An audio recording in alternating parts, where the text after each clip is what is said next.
Bueno, el que és important és que realment la gran part de la recuperació econòmica i la base de riquesa de l'economia catalana és la indústria. Per tant, l'anàlisi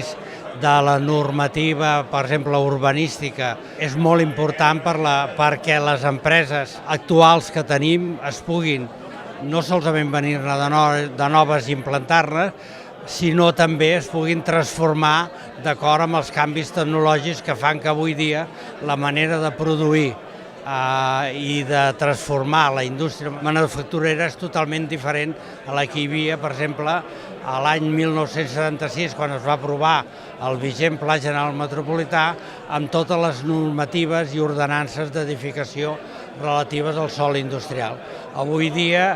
la pròpia definició d'activitat industrial és absolutament diferent. El teixit industrial que hi havia l'any 76 és totalment diferent. No hi ha les grans empreses que eren les referències i que quasi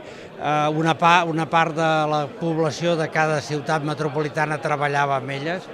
i en aquests moments és un teixit molt més difús, però molt més fragmentat, però que requereix que es transformi perquè les empreses es transformen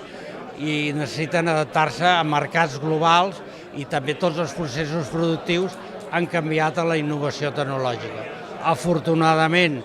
l'àrea metropolitana de Barcelona compta amb grans motors econòmics,